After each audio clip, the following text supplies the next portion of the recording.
Good morning, Hernando. How are you? Good morning, Linda. I missed you. In your heart, you may have a dislike for a certain child, but you force yourself to say, "Good morning, Manuel. How are you doing?" My name is Rose Hoffman. I teach 3rd grade. At 9:15, we begin with arithmetic. I have tables, fun on the board, multiplication.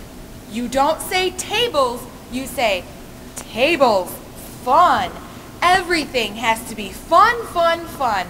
Then we have a penmanship lesson. There it is in my beautiful handwriting. I have a Palmer Method diploma. I tell my kids, "Mrs. Hoffman's here, everybody works. Working is a blessing." But I don't give them assignments over their heads. I don't tell them the reason for things. I give them the rote method. This is very boring, very monotonous, but habit is a great thing for these kids. They adore it. Habit, they love habit. I like to be sure my room is clean and the desks are well organized. I like uniformity. I love straight lines.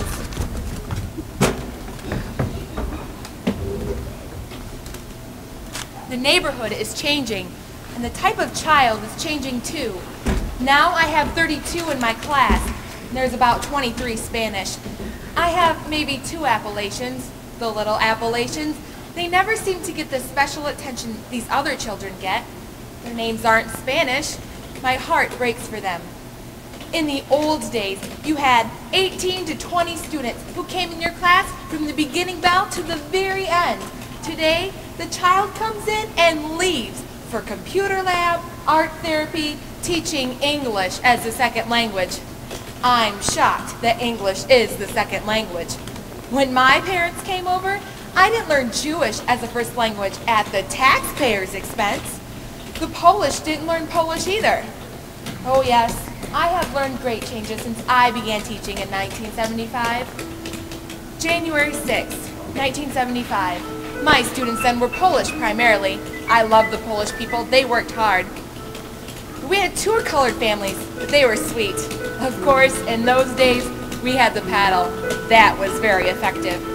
I believe in corporal punishment. It builds respect and trust. My classroom was always a showcase. In those days, we did it ourselves. With colorful pictures and charts on the wall, a snowman in winter, a pumpkin in fall, and all my supplies were in neat little piles on the shelves. My children were always respectful. When the principal came, they would rise. If I had to leave for a minute or 2, they always found something their places according to size. But kids don't know how to behave anymore. Ask them to rise and they'll ask you what for. We confiscate weapons and drugs at the store. No spitballs and comic books now. They want me to teach in a classroom like that, but nobody tells me how. I made a big thing about spelling, but they learned by the time I got through. They copied the words till they knew them by heart. 10 times for the dumb one, twice for the smart, and gold stars were given to those who make sentences too. But why bother teaching them spelling today? Nobody knows how to read, by the way. How can you spell what you can't even say?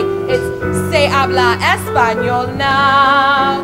The way I've been teaching for 25 years is no longer effective, or so it appears. Well, darn it, it worked for me then, so what's wrong with it now?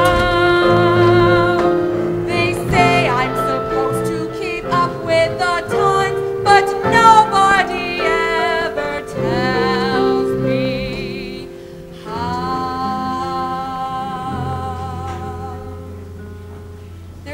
little girl who stands out in my mind in all my years of teaching. My favorite, Pam. She wasn't very bright. She was never any trouble either. I see her every once in a while. She's a checker at the Treasure Island supermarket. She gives no trouble today either. She has the same smile for everyone.